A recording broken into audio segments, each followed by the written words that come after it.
Donc aujourd'hui, les vidangères ont décidé de suspendre les travaux parce qu'il y a plus de 200 camions qui sont pleins garés car toutes les stations de traitement de boues de vidange au niveau de la ville de Ouagadougou sont fermées. Donc les vidangères ne savent pas où dépoter. Donc nous sommes en train de plaidoyer auprès de notre ministère et puis le ministère de l'Environnement parce qu'on a pu identifier des sites autorisés qu'on peut travailler là-bas tranquillement. Donc le premier se trouve à Namatanga. Je pense que la capacité, ça peut recevoir les vidangères plus de 6 mois. Le second site se trouve à Cambouensin. Ça aussi, ça peut recevoir les vidangères plus de 6 mois. Donc ces sites ont été l'objet d'une visite et avec l'ONEA, DGA, la mairie.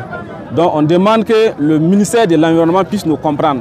Si aujourd'hui les vidangères ne travaillent pas, ce n'est pas du tout intéressant pour la ville de Ouagadougou. Alors que nous, on a pu identifier des sites qui peuvent combler un peu le vide au niveau de l'ONEA.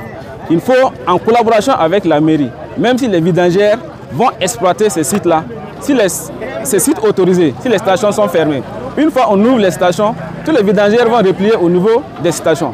Si on doit arrêter en attendant l'ouverture de ces stations, ce n'est pas du tout intéressant. On a 3 stations au niveau de la ville de Ouagadougou. La première est fermée depuis le 18 mai. Et la seconde, ça c'est la station de Zaktouli. La station de Sourgoubila aussi, ça vaut 2 mois. Ça ouvre aujourd'hui, demain ça ferme. Donc ça, ce n'est pas une station. Souvent même les vidangères se déplacent avec les bouts arrivés à la station est fermée. Tous les vidangères étaient obligés de replier à Kosoro. Une station qui était faite pour recevoir 125 m3 par jour se retrouve avec plus de 1000 m3 par jour. Les 2 derniers temps, la station de Kosoro, elle se reçoit plus de 150 camions vidangères.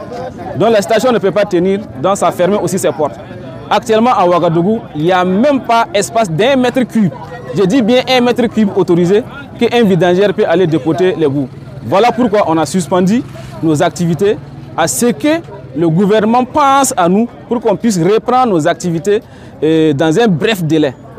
Et nous voulons que tous les 3 stations soient fonctionnelles. S'il y a une station qui est fermée, il faut que des sites autorisés soient déjà fonctionnels. Parce que si tous les vidangères se répliquent au niveau des autres stations, ça ne peut pas tenir.